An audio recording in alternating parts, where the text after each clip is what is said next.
Pokemon Red is a game that's been out since before I was born. And despite its old age, it remains to this day one of my favorite games in the series. And recently, I wanted to go back and replay it on stream. However, in my past playthroughs, I realized that the game was a little too easy, so I decided to give myself a bit of a challenge. Now, some people have done challenges such as a Nuzlocke, or a solo run, or even a zero damage run, which yes, it is a real thing, look it up, it's a great video.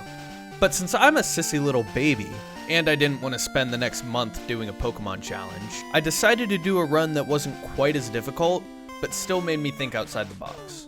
And for that, I decided that I was going to beat Pokemon Red with only using normal type moves. The normal typing is the only type in the game that is not super effective against any other type. Additionally, Ghost type moves are unaffected, and Rock type moves resist it. I thought the run would be a little too easy if I used Kangaskhan, Tauros, and Snorlax the whole time, so I decided to not use any normal types to avoid the stab bonus. For my starter, I decided to pick Charmander, and I named him Iroh. I picked Charmander for a few reasons. First, Charizard's a badass, and second is its move pool. Of the three starters, it has the best moves when it comes to normal types, and specifically, it learns the move Slash, a 70 base power normal type move with an extremely high critical hit ratio. In Generation 2 and onward, that means it has a 1/8 chance of hitting a critical hit. But in Generation 1, critical hits work a little differently than that. Critical hits have about a 6.25% chance of hitting, but that number can go up depending on the base speed of the Pokemon, going as high as 27% for certain Pokemon.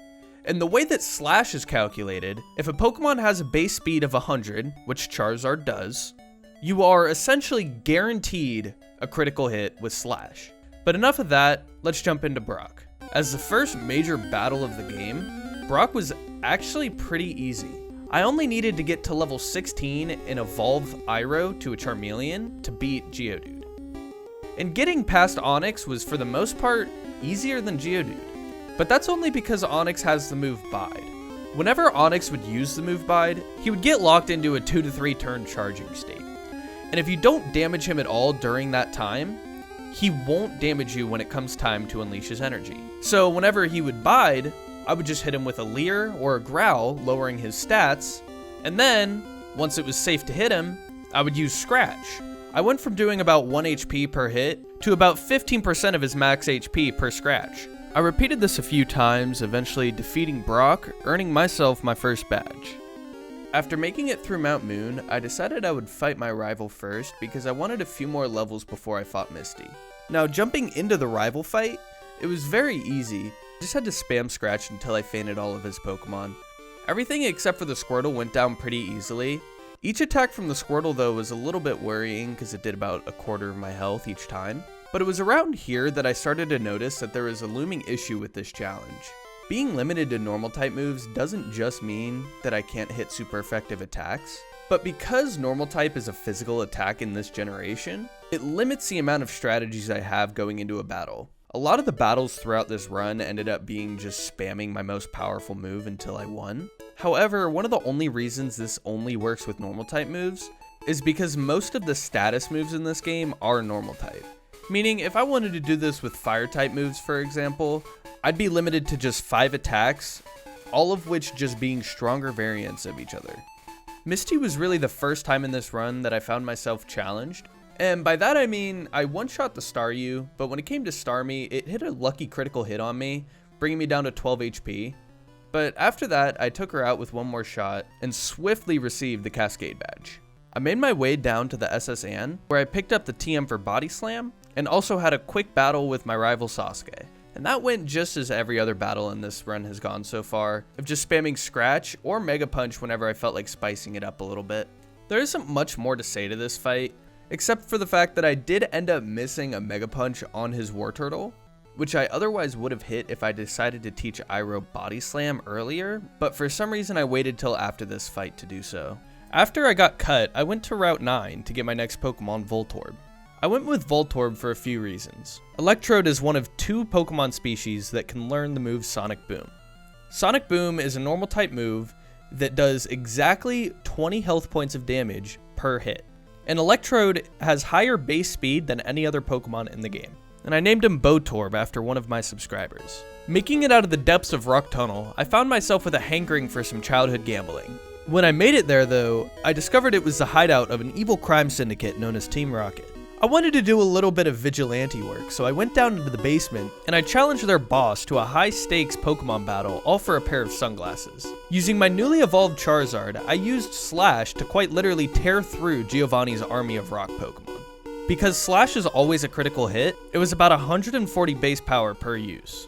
After defeating Giovanni, I took my glasses and proudly walked to Vermilion City. There, I used Lieutenant Surge to get a little bit of extra experience points for my Botorb. It was around here that I realized that Voltorb's extremely low attack was going to cause problems later in the run. However, without him specifically, this run was going to be nearly impossible. And you're going to find out later why that is. Continuing with my vigilante work, I went to the Pokemon Tower in Lavender Town to investigate where Mr. Fuji had gone. But before that, my rival decided he wanted to have a friendly competition. After his Pokemon bullied my Botorb for a little bit, I returned the favor with my almost level 40 Iroh, tearing the rest of his team apart bit by bit. In all seriousness though, it was a little unfair how strong Slash was during this challenge. Now, at this point in the game we come to a little bit of a roadblock. Some of you might be wondering how I was going to get past the ghost Pokemon, and this is where the importance of Botorb comes in. In Generation 1, moves with a set amount of damage, such as Dragon Rage or Sonic Boom, ignore typing completely. That means that yes, I can hit Ghost-type Pokemon with a Normal-type move. However, as you can see there, Haunter still took out my Botorb. And as soon as that happened, I got really worried for later on in the game. This wasn't the last Ghost-type we were going to have to face. And I knew that if Botorb fainted, I had no other way to win, and I would automatically lose the fight. We eventually got past the channelers and found Mr. Fuji, and he gave us a Poké-Flute as a thanks for rescuing us from the Pokemon Tower. Getting past Snorlax, I went down to Route 13 and talked to the fishing guru's older brother so that I could get the Super Rod. I used my newfound fishing skills to look for the third member of my official team. Kingler has the second highest base attack total of any Pokemon in Generation 1, making his normal type moves do a lot of damage. Not only that, but he only has two weaknesses, which are Grass and Electric, and I knew I wasn't going to have to worry about either of those during the Elite Four. He also has a base defense of 115, meaning he's going to be very bulky and very hard-hitting. I then tracked Team Rocket's footprints to the Silphco headquarters. Now, I want to mention really quick that when I was in the Safari Zone, I picked up a Rhyhorn. I did this because Rhydon has very similar base stats to Kingler, and I wanted to compare the two to see which one would do better for me. As I went though, I realized that a 4x weakness to both water and grass was very unreliable. But not only that, I found it was very hard to train him, and it ended up just wasting a bunch of time and experience points on Pokemon that I otherwise could have been gaining levels for. The next day on stream, I took a quick detour to fight the Ninja Master Koga. Koga is notoriously known for being one of the weaker gym leaders in this game. I went with the usual strat of spamming Slash, and honestly, I considered leaving this gym out of the video because it was just so easy. However, one interesting thing did happen. In Generation 1, when you have moves with 100% base accuracy, there was an oversight in the coding of this game that causes 100 base accuracy moves to have about a 1 in 256 chance to miss. This glitch is known as the 1 in 256 glitch. Creative, I know. But the reason I'm telling you this now is because during the end of the fight, Koga sends out his Weezing, and Weezing knows the move Self-Destruct. And for some reason, even if it's his last Pokemon, he will use it sometimes to take you down with him. And for my case, this happened. However, when he decided to explode his last Pokemon, the game graced me with a little bit more luck. His Weezing Self-Destruct ended up missing, and I really just thought that was icing on the cake for how bad Koga is. Most of the fights in this run were done on the first try. However, this fight with my rival, I ended up losing the first time. And no, it wasn't that he was too strong. I actually ended up forfeiting it because I used the move Light Screen. For some reason, I forgot it was a Psychic type move and mistook it for a normal type move and ended up using it, costing me the first run. However, my second attempt on this battle was actually one of the hardest parts of this run so far. And no, I didn't lose. But after picking up a few more Pokemon, I wanted to make sure they were getting enough training too. But because of that, they ended up being a lot weaker than my rival's Pokemon, and they had a bit of a tough time fighting him. But even then, really the toughest part of this battle was his Blastoise. I used Botorb to take him out because I wanted to see how he would do against someone much stronger than him. But even after I used Screech twice, it still took 2 shots to make Blastoise faint with Takedown. And even then, I ended up fainting due to recoil damage from my attacks. I'm not even going to show you the boss rocket fight, because absolutely nothing interesting happens, and we fight him later on.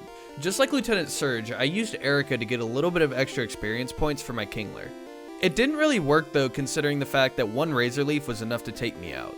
I then spammed Sonic Boom with Botorb until I took out the rest of her Pokemon. Looking back on it, I think Generation 1 has some of the easiest gym leaders. Speaking of easy, I think Blaine is one of the easiest gym leaders in all of Pokemon. Even though he took 2 of my Pokemon out, he was a complete joke compared to anything else I've faced during this run. And yeah, I know that everything else up to this point has been pretty easy, but I think since he was the 7th gym leader, I was expecting him to be a little bit harder than he was. But in reality, he gave me just another underwhelming performance. When I got to Sabrina's gym, I made it a point to battle this Channeler here. She has a Ghastly, and I wanted to see how well I would do against a Ghost-type Pokemon in preparation for Agatha. I was using my strategy of using Sonic Boom against it. However, it proved to be a lot harder than I thought, and it ended up taking out Botorb, which was pretty much my only chance of beating it.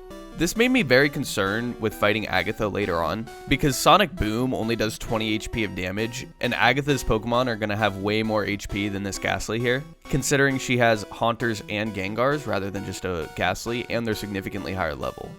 After struggling and failing a few times, I went to go fight Sabrina, because I wanted to just get on with the run. There were a few things to note during this fight. For one, the Mr. Mime started with Barrier, which doubled his defense.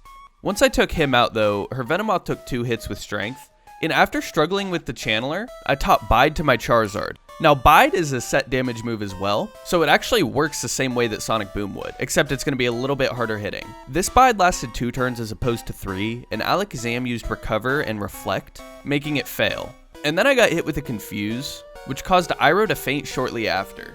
But then I used Kirby to take Alakazam out pretty quickly. Now that we have 7 gym badges, I was able to go fight Giovanni as the 8th gym leader. I led with my Electrode at the beginning of the battle, and I did that to gauge how easily I'd be able to fight Agatha later on. I switched into Charizard for the same reason, but I also knew Charizard would be a little bit easier with this battle. I was expecting this one to be very easy the whole time through, but as soon as I took out the Nidoqueen, I got an unlucky poison from the Nidoking that was chipping away at my HP every turn. And since Rhydon has high defense and it resists normal type moves, this was definitely going to be a daunting task. I tried using Bide because I thought the poison damage I took affected the unleashed energy from Bide. However, I was wrong and I ended up wasting 3 turns, and then my Charizard fainted. I switched back into Electrode, and even though he had 13 HP, I did it for a specific reason. Giovanni's Rhydon knows 4 moves. Of those 4 moves, 3 of them are normal type, and 1 of them's a ground type move. And because of the way that Giovanni's AI works, because ground is super effective to electric, he's gonna elect to use the ground type move 100% of the time. But the ground move Fissure is a 1-hit KO move, and in Generation 1, 1-hit KO moves won't work if the target speed is higher than the user's. And my speed is significantly higher than Rhydon's, so that, my friend, is an easy dub. Battling my rival for the 6th time was both a great way to gauge how easy he would be as a champion fight, as well as how prepared I was for the Elite Four. Like I had hoped, for the most part, he was very easy. After this fight though, I started to regret picking Electrode as the focal point of my completion for this run. His attack stat is so painstakingly low that in any other fight other than against a ghost type, he's completely useless. And I'll get into it later, but actually having him was hurting the completion of this run. If I had gone for a different method rather than the Sonic Boom strategy, I would have saved myself a lot of time. Back to the Sasuke fight. Like I'd expected, most of his Pokemon were pretty easy, and the only one I really had to worry about was his Blastoise's Hydro Pump. Up until now, all he had was Water Gun, which was actually really easy to deal with, but damn, that Hydro Pump is scary, man. The battle came down to my last 2 Pokemon of Kirby and Botorb, and luckily I was able to take him out before I lost it. Before we go into the Elite Four, I would like to point out that I haven't actually lost an important battle this entire run. Now, I know I did technically lose against rival number 5, but I would have won that if I hadn't accidentally used a non-normal type move. I knew that was going to change though once I started to challenge the Elite Four. In my first run, I knew I wasn't going to win, but I wanted to see how far I could get before I would lose, just as a good gauge to see what kind of training I needed to do. And I think I should also note that during the Elite Four, I don't save between fights. I think it would be too easy if I save scummed through the entire Elite Four. Also, through the entire run, I haven't used items a single time. I feel like using items makes the game significantly easier, and so far this challenge was already super easy. Going into the Lorelei fight, I elected to start with my Kingler. Charizard's weak to water types and ice types because in Generation 1, fire type doesn't resist ice type, and I didn't have any faith in my Electrode. But for some reason, the entire battle, her Dewgong kept using Rest, which shouldn't normally happen based off the way the AI works. But for an easy first Pokemon, I'll take it. I was debating on whether or not I should switch out against Cloyster, but I kept Kirby in, because once again I thought he would just be the best for the job. After hitting him with Leer a few times, I became confused, and luckily I didn't end up hurting myself in confusion and ended up snapping out. It took about 3 shots with Strength to take Cloyster out, which considering his incredibly high defense, was actually really nice. Next, she sent out her Slowbro. I know Slowbro's another Pokemon with higher defense, so I sent out Electrode to use Screech a few times. I used it about 3 times successfully, which means his defense was lowered by 6 stages. And you'll notice, as soon as I use Swift, it barely does even 10% of his health. I wanted to see how much a Skull Bash would do, but a Water Gun took me out before I could try. I ended up sending out Charizard and used Slash, and since critical hits ignore stat changes in Generation 1, I probably would have been better off using Body Slam. Slash did a really good job taking out Slowbro and Jinx though, but the critical hits weren't enough to defeat Lapras. I had Kirby use Strength a few times and it actually started doing a lot of damage, but it all went downhill after I got confused, and I ended up taking myself out due to confusion, and we actually lost. After learning from the first fight, the second one went a little bit quicker. Dewgong used Rest very early on, and Strength was enough to take out Dewgong in about 2 or 3 hits. Cloyster went about the same as last time as well. I used a Leer and then spammed Strength until he fainted pretty much. My only concern was that I was about at half HP at the end of that fight, and once I got Cloyster out of the way, I decided to switch up my strategy a little bit. Like last time, I used Screech on Slowbro a few times, but instead of switching into Charizard, I swapped into Kingler, and 1 Strength was almost enough to take him out. I did the same thing I did with Jinx last time. I think using Slash with Charizard is probably the most effective way to take her out. Lorelei's last Pokemon, Lapras, has always given me the most trouble. I used Screech to lower its defense by 2 stages. I tried hitting it with a Skull Bash, but once again, I was taken out before I could get it off. Luckily, the combined efforts of Kingler and Charizard were enough to take him out in the end though. After this battle, I realized how much harder the Elite Four was going to be over the rest of the game. Except for Bruno. Bruno's really easy. The only Pokemon I had to worry about were his 2 Onix. And since those don't really hit very hard, we were able to trade shots back and forth, whittling down his HP very slowly. Once again, I tried to give Electrode a shot at things, and it didn't work. With his defense lowered by 1 stage, a Skull Bash barely did a quarter of his HP. At this point, I probably should have just stopped trying with Electrode, and being frozen by an Ice Punch was just a nail on the coffin. I sent in Kingler as my revenge killer, and it worked out pretty well. I took out the Hitmonchan in 1 hit. Hitmonlee took 2, and then we were on to his second Onix. Once again, I just had to trade shots with him enough times until he fainted. At the end of the traded blows, my Kingler fainted, and I had to send in Charizard. Luckily though, Onix was at such a low HP that it didn't really matter. I was able to take out Onix with 1 final slash. After 3 quick slashes, I was able to take Bruno out. Now this is the point of the run where the going gets tough. If you look at my timer, it's at about 3 hours and 40 minutes. I just want you to take note of that really quickly. Keep in mind, this was my first attempt at Agatha and I knew I was likely going to lose. But let's quickly break down how and why I lost. To start, I forgot to switch Kingler out as my first Pokemon. Since all of my Pokemon only know normal type moves, he was effectively useless. And since my plan revolved around Electrode, I switched him back in, but was immediately hit by a Hypnosis. And for some reason, Agatha likes to switch into Golbat, and I saw this as an opportunity to quickly take him out. It wasn't so quick though. Even her easier Pokemon like Golbat were still very hard to take out. I had to wake up with Electrode and then hit it with Swift multiple times just to take out one of her Pokemon. It was at this point I knew that I had a lot of training to do. Once Golbat was taken out, I switched into Charizard and tried my Bide strategy, and I got really lucky by not getting hit with a Hypnosis or a Confuse Ray, and even then, a hit with Bide wasn't enough to take him out. On this first run, I didn't even take out a single one of her Ghost Pokemon. At this point, I didn't even try to keep winning the fight, I just threw and let myself lose. Once I lost, I decided to end my stream there and try again the next day. The next day on stream, I went to Seafoam Islands thinking this was the best place to train. I didn't find out until later that the best place to train was actually the Pokemon Mansion, since the Pokemon are easier to kill and it gives you more XP. I had a significant level boost against Agatha on my second attempt, but in all honesty, I'm not even really going to show you this fight because there's only one thing to note.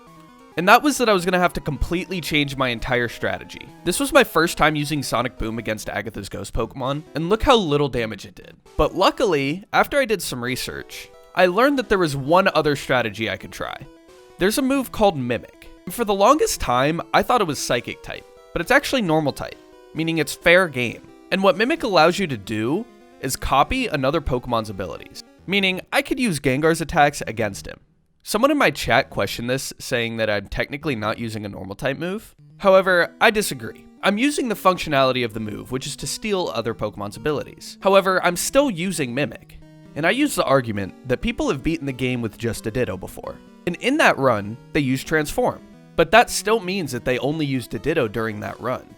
In fairness, I probably shouldn't have used Mimic. However, it did open up a ton of new strategies that I could potentially use. I don't know why I made the mistake of teaching Electrode Mimic though. If I had taught it to my Charizard, I probably would have already won the run. But the important thing is that I was able to take out her first Gengar. I ended up losing this fight, but I left it with a bunch of hope, thinking that this run was actually going to be very possible. At this point, I did a lot more training. If I was going to be using the Nightshade strategy, I would have needed to get to level 75 if I wanted to take out her strongest Gengar in 2 hits. However, in this next fight, I had something different planned. Gengar's only 2 damaging moves are Nightshade and Dream Eater. However, the only way to inflict damage with Dream Eater is if the Pokemon is asleep. So I just needed to figure out a way to put Gengar to sleep. And luckily for us, Gengar also has Hypnosis. So I start my fight with my Electrode, and then I use Mimic on his Hypnosis. He then uses Nightshade on me, taking about a quarter of my health, and then I got hit with a Confuse Ray. Luckily, Hypnosis still worked, and I put Gengar to sleep. And now I had to get a little bit lucky. Gengar had to be asleep for 4 turns while I switched into my Kingler, then swapped back into Electrode. Then, I had to use Mimic again, this time taking Dream Eater. And thanks to Electrode's high special, I was able to take him out in 1 hit. Dream Eater also has a bonus effect, where I gain HP based off of the damage inflicted. For her Golbat, I switched back into Kingler, and all I had to do was hit it with Strength, which did over half of its HP. The second hit was a lucky critical hit, but it didn't really matter because I was going to take it out anyway. For her Haunter, I was going to try to use the same strat I used for her Gengar. This time, it didn't work out quite as expected. I luckily didn't get hit at all by Haunter, and when I put it to sleep, I switched into my Charizard because if Haunter woke up on the first turn, I at least had a backup plan of being able to use Bide. And it was a good thing I did, because Haunter woke up literally on the first turn. Unfortunately though, I was put to sleep immediately before I could use Bide, and then I was confused, which cancelled my Bide. At this point, there was nothing I could do, and I was gonna faint. I was ready to use a different strategy, but before I could put Haunter to sleep, we ran into a slight detour called Arbok. I used a combination of Screech and Swift, and was actually able to do a lot of damage. Then she switched back into her Haunter. This time though, I switched up the strategy a little bit. Since Mimic only had about 5 power points left, I had to put it to sleep, then hit it with Sonic Boom to slowly whittle its HP down. And after taking Haunter and Arbok down, we were finally down to 1 Pokemon. For the final Gengar, I used Mimic on Nightshade, and I only had 2 shots left, both of them doing about 40% of its HP. All I had to do was hit it with 1 more Sonic Boom. Except Gengar had exactly 21 HP remaining. Then I was badly poisoned by Toxic, and I was confused. I kept spamming Sonic Booms until we were both down to 1 HP. It was all down to this final moment. Electrode used Sonic Boom, and I took out Gengar. I had finally defeated Agatha, and remember when I said to look at the time from earlier? It had taken me nearly 3 hours to win just this one battle. But we weren't done there. I still had 2 more battles to win, and I knew both of them weren't going to be easy at all. Our first opponent was Lance, and I started out with Charizard, and I used Slash on Gyarados. The critical hit, I did over half of its HP, and I knew I was going to be able to take it out pretty easily. His second Pokemon was Dragonair, and with another Slash, I was able to bring it down to about 1 HP. Then, Lance used a Hyper Potion, and I used Body Slam, and got a lucky critical hit. And on his second Dragonair, I used Body Slam again, and got another critical hit. For Aerodactyl, I switched into Kingler, because I knew he could take a Hyper Beam. I raised my defense a few times, so I could be a bit tankier through this fight, and then I did about a third of his HP with 1 strength. Aerodactyl used Hyper Beam on me, and I only lost about 20 HP. I was able to take out Aerodactyl in 3 hits, and then I was on to Dragonite. I used 1 more Harden, and Dragonite's Hyper Beam only did about 25 HP. And just like with Aerodactyl, I was able to take out Dragonite with only 3 hits. After taking out Lance, we were down to our final battle. Sasuke led out with his Pidgeot, and I led off with a Slash from my Charizard. I was able to take it out in about 2 hits. I switched into Electrode, and Alakazam used Reflect. Since normal type moves weren't going to do as much damage, I used Screech to lower his defense as much as possible. After using Screech about 2 or 3 times, 1 Swift was enough to do over half of his HP, and then 1 Strength from my Kingler was enough to take him out. I kept my Kingler in to face his Rhydon, and since I was a higher level, Horn Drill didn't do anything against me. I was low on power points for strength, so I used Stomp on Rhydon, because it was going to take a while to take me out anyway. I've noticed that both times I've faced a Rhydon, all that it's used has been a Horn Drill on me. It was going to take about 3 hits to take out Arcanine with a Slash from my Charizard, but to save power points, I used Body Slam to finish him off. I used Slash on Exeggutor, and it didn't hit a critical hit. There's about a 1 in 256 chance of that happening, and because of that, I got knocked down to very low HP, and had to switch into Kirby. It was at this point that I was really worried. I was down to my rival's last Pokemon, and I only had 2 remaining. I knew if he took out Kingler, I would have had to start over, but luckily, after using 2 strengths and 1 stomp, Blastoise had fainted. I had defeated my rival and become the champion. Early on in this challenge, I thought it was going to be very easy all the way through. I even thought that it was going to be easy to take out Agatha.